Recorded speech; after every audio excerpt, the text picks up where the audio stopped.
Hola, ¿cómo se encuentran? Estamos en un nuevo episodio de Gremio Deportivo y como se los prometimos la semana pasada, ahora en miércoles les presentamos la previa del Super Bowl 60 que van a disputar los Seattle Seahawks y los New England Patriots. Y vamos a entrar en materia sobre las ofensivas, las defensivas, quién llega en cada una de esas unidades con mejores perspectivas o con la ventaja parcial o competitiva para hacerle daño a su adversario. Y finalmente, sobre el cierre del episodio, estaremos hablando un poco sobre el show de medio tiempo, los comerciales que hay, el costo de los comerciales y todo lo que tenga que ver más allá del emparrillado. Así que ya lo saben, soy Ricardo Romano Corona, estamos arrancando una nueva emisión de Gremio Deportivo, específicamente con un tema que vamos a desarrollar los próximos minutos. Y bueno, vamos a entrar en materia en este partido y vamos a entrar directamente a hablar sobre los corebacks. Normalmente es algo que llama mucho la atención, hablar sobre los jugadores que tienen el control de cada una de las ofensivas, en este caso de Seattle y de los Patriots. Ahí están los números, los pueden ver en pantalla, el comparativo con respecto a lo que han hecho hasta el momento en postemporada. Exclusivamente son números de postemporada. Seattle, o en este caso Sam Darnold, tiene un partido menos que Drake May, específicamente porque Seattle fue el número uno de la conferencia nacional y por lo tanto, como sabrán, y los que no lo sepan también se los menciono, el primer lugar de cada una de las conferencias después del finalizar la temporada regular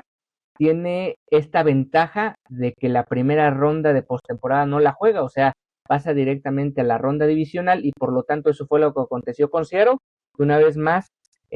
hace válido la tendencia ya de hace algunos años de que normalmente tanto el campeón de la liga, de la conferencia americana como el campeón de la conferencia nacional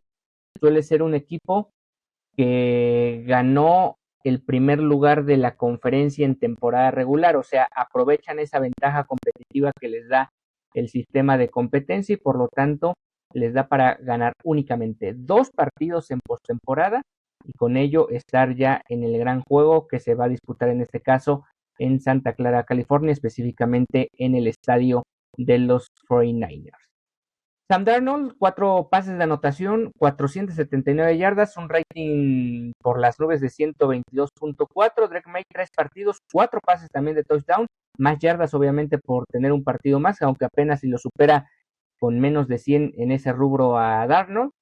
Y eso sí, también 2 intercepciones y un rating de 84, por debajo de lo que normalmente digamos es algo aceptable, que es arriba de 90-95. Y particularmente Drake May ha tenido problemas sobre todo en protección de pase, le han pegado muchísimo, en total son 15 capturas las que ha permitido el equipo de los Patriots y por lo tanto esto significa que New England, uno de los duelos claves va a ser tratar de evitar que Drake May termine constantemente en el piso y sobre todo que una captura a estas alturas del partido y sobre todo lo que representa en un juego normal es que no solo significa perder yardas, que es lo que comúnmente ocurre cuando el coreback es capturado atrás de su línea de golpeo, sino además es una jugada de alto riesgo donde muy posiblemente puedas perder el balón, hay un intercambio de balón y por lo tanto el equipo rival pueda tener una muy buena posición de terreno al generar este tipo de jugadas a favor de, pues de la causa, en este caso de Seattle. Eh, Aquí lo que se ha hablado mucho y que contrasta con respecto a lo que ha sido la temporada regular de Red May con respecto a la postemporada es que de entrada, por ejemplo, en temporada regular jugó los 17 partidos de la temporada, completó 354 pases de 492, un porcentaje muy alto de 72% de los mejores de la liga, para 4.394 yardas. Para ser su segundo año es algo espectacular lo que ha hecho este joven coreback oriundo o originario de la Universidad de North Carolina. Tiene un promedio de pase de 8.9 yardas por pase completado, 31 pases de anotación, solo 8 intercepciones, o sea, muy bajo el número o la relación entre pases de anotación e intercepciones que tuvo a lo largo de la temporada regular. El pase más largo que tuvo fue de 72 yardas y eso sí, permitió 47 capturas. Aquí lo dramático es que esas 47 capturas fueron en 17 partidos Lo dramático es en el sentido de que prácticamente un tercio de las capturas que llevan en postemporada han sido en 3 partidos, o sea, en la quinta parte de los partidos que tuvo en temporada regular no tuvo esta tasa de capturas, por lo tanto es algo que obviamente a Vrabel, su head coach, a McDaniel, su coordinador ofensivo, les preocupa y les ocupa para tratar de contrarrestarlo en este partido, donde digamos un punto clave va a pasar por ahí. El equipo que logre dominar las trincheras y en este caso capturar o tratar de capturar al quarterback rival puede llevarse la victoria y en ese sentido Seattle lleva las de ganar, dado el preámbulo, donde vemos un Drake May que ha sido bastante o constantemente asediado, no solo capturado, sino también apresurado, golpeado y con números que contrastan. De hecho, el rating, no se los mencioné, es de 113.5 en temporada regular, contrasta mucho con el 84 que les di. Fue el cuarto mejor quarterback en yardas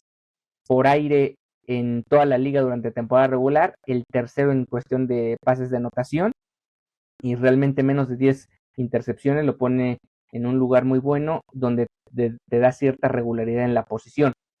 Y bueno, lo de Sam Darnold, recordarán, lo platicamos la semana pasada, justamente hablamos,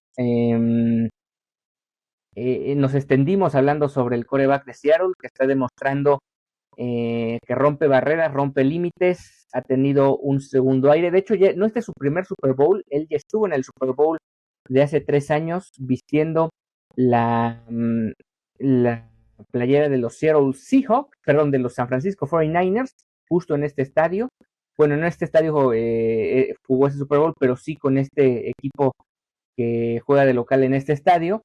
Pero él era el suplente de Brock Purdy en aquel Super Bowl. De hecho, tuvo escasas apariciones, como se los mencionamos la semana pasada. Son 10 partidos, apenas lo intentó 46 pases, de los cuales completó 28. Fueron apenas 297 yardas y la mayoría de sus actuaciones o de sus jugadas en terreno fue cuando o el partido estaba decidido o ya en el cierre de la temporada regular, donde normalmente, si la circunstancia lo permite, los equipos que ya están en postemporada guardan a sus titulares y juegan obviamente los suplentes. Y en ese caso Sam Darnold era suplente de Brock Purdy, el oriundo de la USC, la universidad de donde salió Sam Darnold.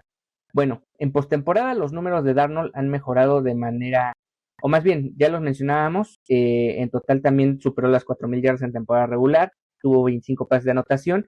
Y el tema de las intercepciones, lo mencionaba la semana pasada, había sido o sigue siendo una constante alta en su carrera. Normalmente lo interceptan mucho. Suele lanzar pases que se conocen como potencialmente riesgosos y algunos de ellos terminan efectivamente en manos rivales. Aquí lo más representativo es que en los 2 partidos que lleva que jugó como local en postemporada no ha permitido intercepciones y ahí es donde radica otra de las claves de este partido, enfrentando el equipo de Seattle a una secundaria. La secundaria, para los que conocen un poco de este deporte, son los jugadores que juegan sobre todo a defender pase. Y aquí algo importante de todo esto es que la secundaria de New England es muy, muy buena. Tiene 3 cornerbacks, 3 esquineros que forman parte del top 25 rankeados de la liga. O sea, estamos hablando de que si cada equipo llega a tener 2, bueno, podremos hablar 3 en ciertas formaciones, pero bueno, normalmente son 3, vamos a tomar ese número. Si son 32 equipos, cada uno tiene 3 esquineros titulares, obviamente solo hablando de los titulares, pues hablamos de más de 100 jugadores, o sea, hablamos de 120, 130 jugadores, y los 3 de New England están dentro de los 25 mejores de la liga. Entonces estamos hablando de que Sam Darnold va a enfrentar a una secundaria élite y por lo tanto estos números pueden tender a no ser los tan espectaculares que fueron tanto contra el equipo de los Rams en la ronda previa como también en la ronda divisional donde también pudieron avanzar y llegar a este gran partido. Cristian González, el de ascendencia colombiana, tiene, digamos, es el líder, tanto moral como estadístico del equipo de los Patriots en esa secundaria, y también es capaz de confundirlo con ciertos esquemas, obviamente apoyado con el coordinador defensivo de New England, pero estos jugadores, algo que los vuelve élites o los vuelve jugadores más allá que complementarios de un equipo, es que son capaces de que por sí solos puedan cambiar el rumbo, al menos de esa serie ofensiva, y esa va a ser pues la tirada tanto de Bravel, su head coach, como de Cristian González, como el resto de jugadores defensivos de los Patriots, de tratar de igualar las cosas. Si bien es cierto que Seattle se habla mucho de su gran ofensiva, pues también hay que decirlo que del lado de los Patriots hay elementos y hay herramientas con las cuales de hecho pudieron llegar al gran juego y ahora pueden convertirse en un equipo bastante sólido que pueda dar el golpe sobre la mesa, en este caso contra un equipo de Seattle que según los apostadores en Las Vegas y en otras latitudes ponen al equipo de Seattle con 4 puntos y medio de ventaja, 3 puntos sobre el equipo de New England, aunque sabemos que muchas veces esos momios, sobre todo cuando es un momio donde hay una diferencia de menos de una anotación, que es el caso en este Super Bowl 60, no podemos pensar que está completamente cargado a favor de Seattle, sino que al final de cuentas New England va a tener sus opciones, va a tener sus posibilidades y va a tratar de explotarlas a lo largo del partido, tanto ofensiva como defensivamente, y obviamente en equipos especiales que también juegan un papel fundamental en este tipo de duelos donde el ganador se lleva todo. Eh, ¿Qué otros puntos son importantes o relevantes a tomar en cuenta? En cuestión de Seattle, y ahí también viene muy de la mano con lo que mencionaba con respecto a la secundaria de los Patriots, es que van a enfrentar también a un cuerpo de receptores de Seattle bastante competente. Tenemos ahí a Jason Smith-Njigba, que llegó casi a las 1800 yardas durante la temporada regular. Eh, es obviamente, si no es que el mejor, es top 3 o cuando mucho top 5 de los mejores receptores que tiene la NFL. También tenemos a Cooper Kupp. Cooper Kupp es un veterano que tal vez tuvo sus mejores años con los Rams de Los Ángeles. Sin embargo, es alguien confiable que sabe Sam Darnold que puede contar con él, sobre todo en momentos apremiantes de tercer y largo, en el cuarto cuarto, que sabes que va a tener la sangre fría o la capacidad suficiente de resolverte cuando más lo necesite tu equipo y más necesite sacar el duelo adelante. Luego tienes al ala cerrada AJ Barner, que también puede ser alguien sólido, sobre todo en zona de definición, en la famosa zona roja, en la zona de anotación. Todas estas armas que tiene incluso los mismos corredores, ya sea Kenneth Walker, y no sé si vaya a jugar Charbonnet, que todavía estaba, creo que me parece en duda para estar en el partido, pero bueno, Walker también tiene buenas manos, sabe salirte de la zona de apresuramiento como tu válvula de escape cuando los Patriots traten de enfocar o de presionar los intentos de pase de Sam Darnold. Bueno, esa es una oportunidad que va a tener también el quarterback de Seattle de tener una válvula de escape, que ojo también, el equipo de New England debe medir muy bien y debe saber, es imposible marcar a todos, pero lo que sí puedes hacer es tratar de anular a lo que tú consideres es su mayor amenaza o la amenaza que te pueda hacer más daño específicamente este partido. Porque muchos con la lógica podrían pensar, bueno, Jason Smith-Njigba es el mejor receptor por mucho que tiene Seattle, pero no necesariamente significa que secándolo a él no dejas libre la posibilidad para el resto de armas que tenga Seattle o en este caso Sam Darnold a su disposición. Así que es un juego interesante y es una estrategia interesante que lo podremos empezar a delimitar a partir de que inicie el primer cuarto. Las primeras 2, 3 series ofensivas de cada equipo te van dando el derrotero o te dan el plan de juego que prepararon cada uno de los coaches con respecto a lo que van a enfrentar en el Super Bowl. Otro punto también a tomar en cuenta en este tema de las unidades, de los jugadores clave, bueno, la defensa de Seattle, no hemos hablado mucho de ella, pero la defensa de Seattle ya le empiezan a comparar con lo que fue la famosa Legión del Boom, la que hace 11 años perdió un Super Bowl contra New England, lo recordábamos la semana anterior, y también hace 12 años que apalearon misericordiamente a los Denver Broncos de Peyton Manning. Bueno, ahora se habla mucho de esta defensiva, que es muy pareja en todas sus líneas, que tiene como principales nombres a Leonard Williams y a Byron Murphy, como esos principales nombres que tratan de como de marcarte una diferencia o que son diferenciadores al estilo Cristian González, es lo que podemos decir al respecto de ellos, pero no son los únicos dos jugadores que te pueden hacer daño en la cuestión defensiva. Realmente es un equipo, como ya lo decía, muy parejo, que sabe sus limitaciones, pero que también sabe que tiene muchas fortalezas. ¿Cuáles son sus números a lo largo de la temporada regular? Lo pueden ver en pantalla. Fueron la defensa número 1 en puntos permitidos por partido, 17.2, sumado a lo que ya decíamos de que New England también trae una muy buena defensa. Aquí yo les podría dar el primer pronóstico del duelo, donde muy probablemente vamos a tener un partido de pocos puntos. ¿Por qué? Porque sobre todo la ofensiva de New England no está armada o todavía no está construida para ser un equipo explosivo que te consiga muchos puntos. Obviamente pueden tener un gran día, pueden tener el día de su vida varios de los receptores de New England, pero eso no significa que la tendencia marque que vaya a ser un partido de muchos puntos. Otro punto que también le da a Seattle, aunque en este caso es una cuestión ofensiva, que también de alguna u otra forma es jugar a la defensa, ofensivamente hablando, es que son top 3 a la ofensiva, anotaron 28.4 puntos por juego.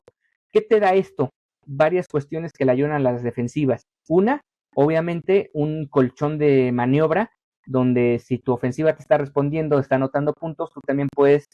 no digamos experimentar, pero sí puedes tratar de generar diferentes esquemas o diferentes estrategias dentro de una misma serie ofensiva del adversario y tratarlos de confundir, y es justamente lo que te da este tipo de colchón a la hora de tener puntos a la ofensiva a tu favor. También otro punto fundamental que siempre va de la mano con grandes defensivas es que el tiempo de juego que te la pasas en el terreno de juego, y es que Seattle es un equipo que si tiene una gran ofensiva, por lo tanto tiene series largas, anota puntos y además tiene el control del tiempo de posesión. ¿Qué significa esto para las defensivas? Que descansan más, que están más tiempo en la banca. Por un lado, obviamente, si estás más tiempo en la banca, es lógico que te atacan menos, porque hay menos tiempo del rival que puede tener para hacerte daño. Y por otro lado, estás descansado, entonces cuando te toca regresar al terreno de juego, tienes la gran posibilidad de tener a todos tus elementos, o sobre todo los más representativos,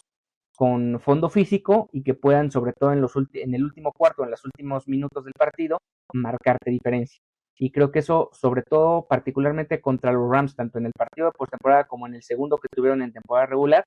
demostraron por qué es importante tener una defensa descansada y que te pueda hacer las jugadas grandes en los momentos clutch de los partidos. Esto nos da un diferencial de puntos de 191, lo cual es algo tremendamente alto. Y pues bueno, ya se habla, o sobre todo en Seattle se habla de que este equipo puede ser legendario, uno de los grandes equipos de la historia del NFL, pero obviamente también hay que tomarlo con calma. Yo no los pondría como un equipo como el mejor de la historia, ni mucho menos, o la mejor temporada de la historia de un equipo, por dos o tres razones. Una, sigue siendo una plantilla que al inicio de la temporada regular hay que recordar que muchos lo poníamos, más bien todos lo poníamos por debajo de Los Ángeles Rams, o sea, por midiendo la calidad de plantilla que tenía cada uno de ellos. Algunos, yo no me incluyo, pero algunos sí ponían a Seattle por debajo, por cierto, del equipo hoy anfitrión de Super Bowl, o sea, hablamos de los 49ers. Sí es cierto, Seattle demostró estar por encima de ellos, lo demostró en temporada regular, sobre todo en postemporada contra los Rams, pero también es cierto que tampoco es como para ponerlos como uno de los mejores equipos de la historia. Yo creo que eso te lo vas construyendo año con año. Yo creo que ahorita lo que debe pensar Seattle es tomar revancha del Super Bowl 49 que perdieron de manera dramática en los últimos minutos contra estos Pats,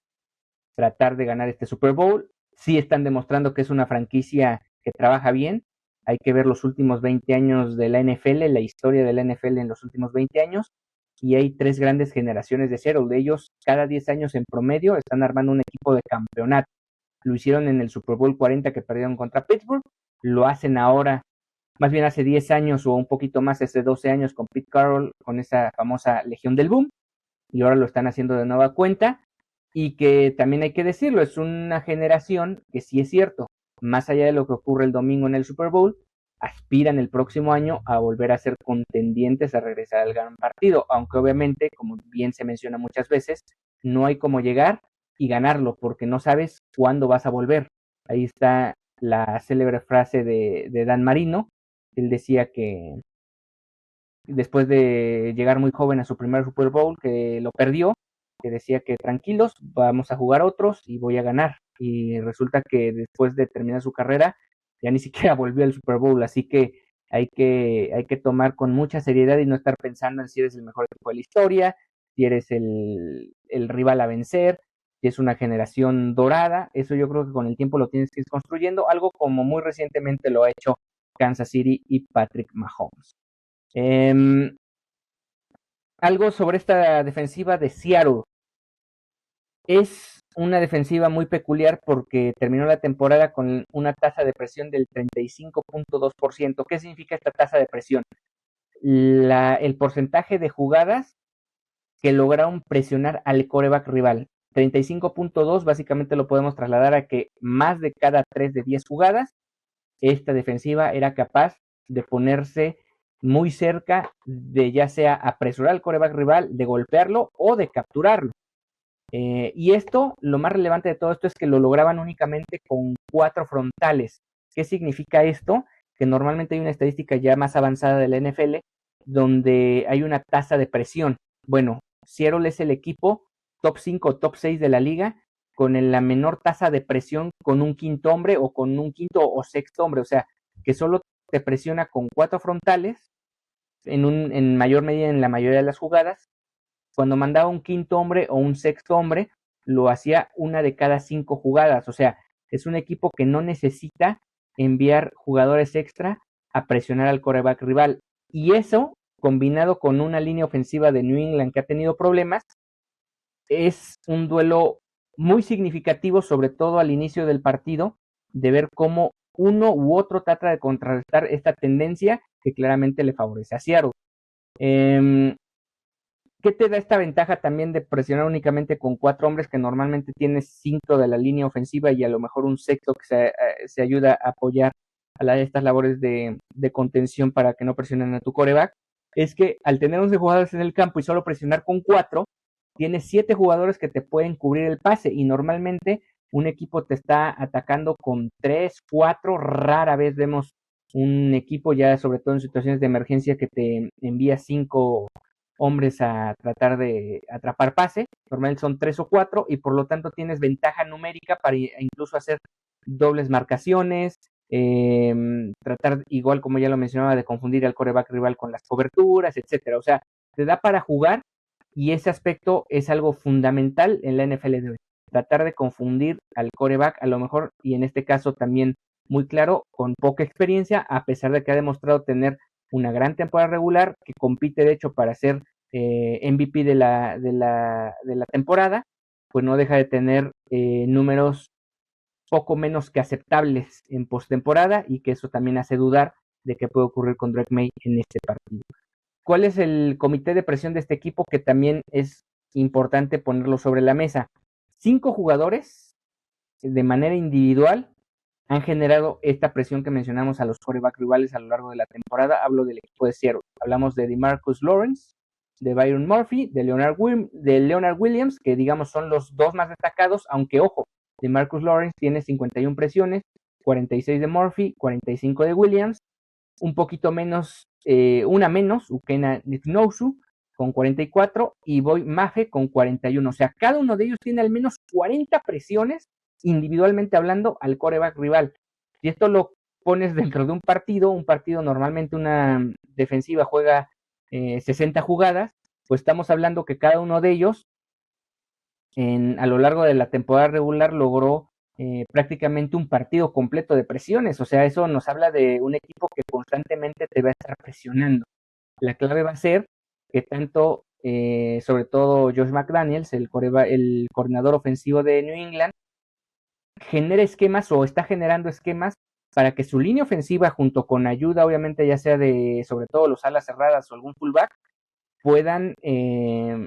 contener la presión y puedan, sobre todo, diagnosticar antes de que salga la jugada por dónde puede venir la presión más incesante de estos jugadores que sin lugar a dudas pueden marcar la diferencia definitiva en este partido. Si nos vamos a un tema, bueno, ese es un duelo clave que considero fundamental, y el otro, ya en un terreno individual, si queremos ver un 1-1, pues sin lugar a dudas debe ser el que está muy claro de tener sobre la mesa, que es al colombiano Cristian González frente a uno de los mejores receptores de la liga, que hablamos de Jason Smith-Njigba. Es un duelo en el que obviamente en la televisión sobre todo, más que en el estadio es donde se podría ver con mayor claridad, a menos que en televisión alguien pusiera una cámara especial para seguir a estos dos jugadores cuando tengan su duelo personal. Pero más que nada es algo que puntualmente lo podemos estar viendo sobre todo en repeticiones, la cobertura que haga Cristian González sobre Jason Smith-Njigba, aunque ojo, eso no significa que sea un duelo clave para el desenlace del partido, si lo puede ser, tanto defensivamente para New England como ofensivamente para Seattle, pero también no necesariamente significa que se van a ver las caras todo el tiempo, o incluso casi no se las vean, y es que Seattle puede tratar de generar esquemas donde mantengas ocupado a Cristian González, y entonces veamos a Smith-Njigba brillar sin la necesidad de tener a González cerca. O por otro lado, New England no esté pensando a poner a Cristian González como o sacrificar el potencial que tiene Cristian González porque no únicamente te puede hacer marcaciones uno contra uno, te puede hacer otro tipo de cuestiones y digan, vamos a utilizarlo para otros jugadores y que alguien más se encargue de Jason Smith-Njigba. Y hay que recordar que los otros dos jugadores que tiene esquineros este equipo de Patriots también son top 25 de la liga y también pueden hacer un buen trabajo contra este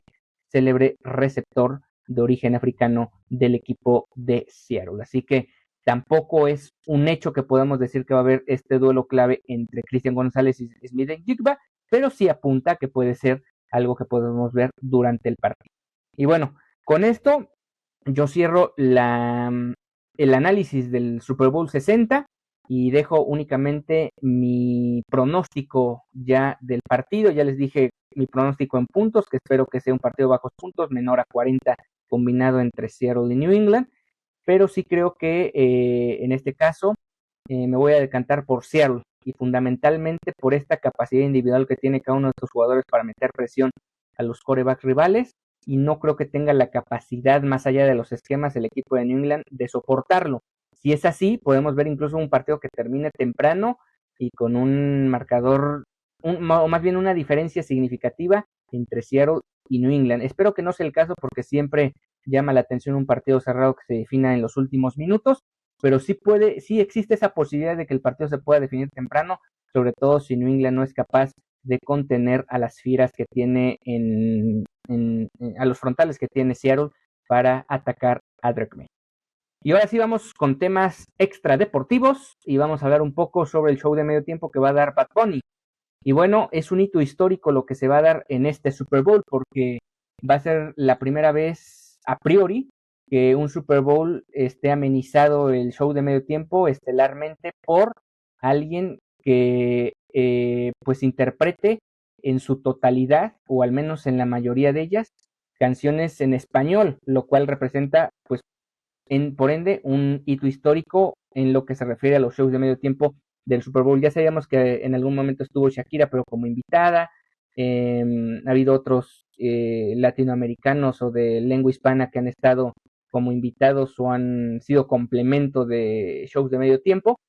De hecho, se habla de que Shakira podría ser una de las invitadas sorpresa. Eso ya lo estaremos descubriendo prácticamente hasta que sea el show de medio tiempo tal cual. Es una apuesta donde, digamos, el mismo Roger Goodell lo pone como algo que habla sobre, él lo describe como la unificación global de este deporte, que ya anunció 9 partidos a nivel internacional para la próxima temporada, que tiene ahora Bad Bunny en, pues literal sobre el terreno de juego en este show de medio tiempo, pero eso sí, ha generado mucha polémica, sobre todo en Estados Unidos, no tanto obviamente fuera de Estados Unidos, sino es un tema más interno social político de los Estados Unidos, y es que Donald Trump ha sido muy enfático en mencionar que es una decisión, y así la ha calificado literalmente como una decisión absolutamente ridícula y una pésima decisión haber puesto a Bad Bunny en el show de medio tiempo del Super Bowl 60. Dice que afirma que este tipo de artistas solo siembra odio. Yo supongo que se mordió la lengua de manera contundente al haber dicho eso. Y también confirmó que no asistirá al partido, lo cual yo creo que al final de cuentas, para lo que es el deporte en general, independientemente del tema social y político, me parece muy importante que personajes tan polémicos, tan con discursos de odio tan polarizantes, no vaya a este tipo de eventos y manchen de alguna u otra forma lo que es una actividad lúdica, que al final de cuentas es una fiesta deportiva como tal. Entonces, al final de cuentas, independientemente de las consecuencias internas que puede tener tanto social como políticamente en los Estados Unidos, me parece bien que Donald Trump no asiste al partido, independientemente de que ha querido llamar la atención una vez más, en este caso con la inclusión de Bad Bunny en este Super Bowl. Y bueno, además de que el famoso conejo malo lo ha puesto un poco más picante el asunto, porque tras recibir el premio de los Grammys, pues en su discurso mencionó una frase que también quedó marcada como Ice Out,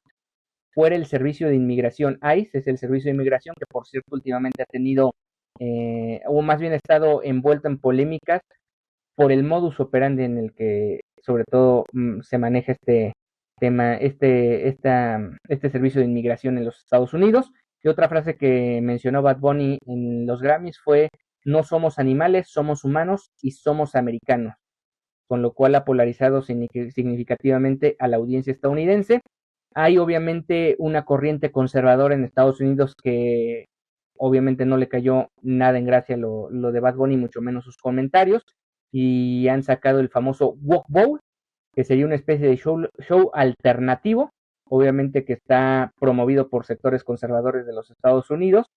y lo que proponen es un concierto alternativo con alguna banda de rock, se ha mencionado la de Kid Rock, que esté al mismo tiempo a la par,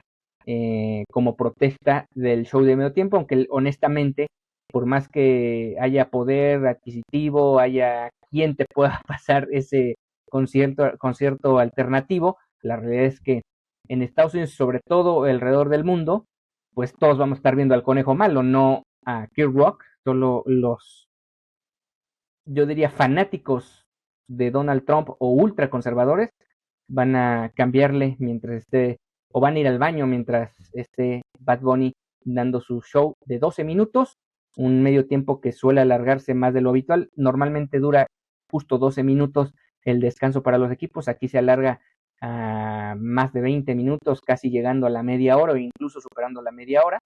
lo cual también pues implica o tiene implicaciones en el duelo, porque por un lado le da a ambos equipos la posibilidad de hacer un análisis más completo de lo que pueden afrontar durante la segunda mitad, pero por otro lado también de alguna u otra forma puede sacar de ritmo, puede enfriar un poco el estilo de juego que traen ciertos equipos. Ha pasado que hay equipos que tienen una gran primera mitad y después desaparecen en la segunda mitad, y es la combinación de los ajustes que hace el adversario junto con lo que el equipo el equipo propio deja de hacer, debido a lo mejor a una cierta relajación que hay en tantos minutos que pasan entre el silbatazo final del medio tiempo y el arranque de la segunda mitad. Y bueno, ya para cerrar esta emisión de Gremio Deportivo, vámonos rápidamente con alguna información rápida con respecto al Super Bowl. Y básicamente hay que mencionar el tema de, pues de algunas situaciones que se ven fuera del emparrillado como tal. Pongo la imagen de de la película de los Avengers Doomsday, que aparentemente o presumiblemente estaría haciendo su lanzamiento del primer tráiler oficial de la película en algún momento del duelo. Esto obviamente es solo para Estados Unidos, a menos que sigan el partido ya sea en plataformas como Game Pass, pero si lo siguen en cualquier cadena de habla hispana que sea, ya sea Fox Sports, TUDN, ESPN para México, estos comerciales obviamente no los van a ver, pero sí se espera que salga este primer tráiler oficial de los Avengers, de su nueva película. Y además, bueno, pues ya lo saben, los spots publicitarios son de lo más caro que existe en la publicidad hoy en día, al menos en el occidente. rondan incluso los $8 millones por 30 segundos exclusivamente, que se queda centrado, como ya lo menciono, en un mercado americano, no en un mercado a nivel global. Y bueno, el tema del dato curioso del aguacate, que siempre genera mucha controversia, siempre sale la nota de los medios mexicanos con respecto a este tema, es que bueno, el precio del aguacate en Estados Unidos bajó un 19% para este año, por lo cual podemos decir que es el guacamole más barato de la década que van a consumir los fans en Estados Unidos para este Super Bowl 60. Ya lo saben, Seattle contra el equipo de New England, ya se los dije, mi pronóstico es que el equipo de Seattle se va a llevar este Super Bowl. Yo creo que por una anotación va a ser un partido apretado, aunque creo que la defensiva de Seattle va a ser la que termine marcando la diferencia y termine dándole al equipo del oeste de los Estados Unidos su segundo título y su tercera generación en 20 años con capacidad de ganar todo. Una lo logró, otra no.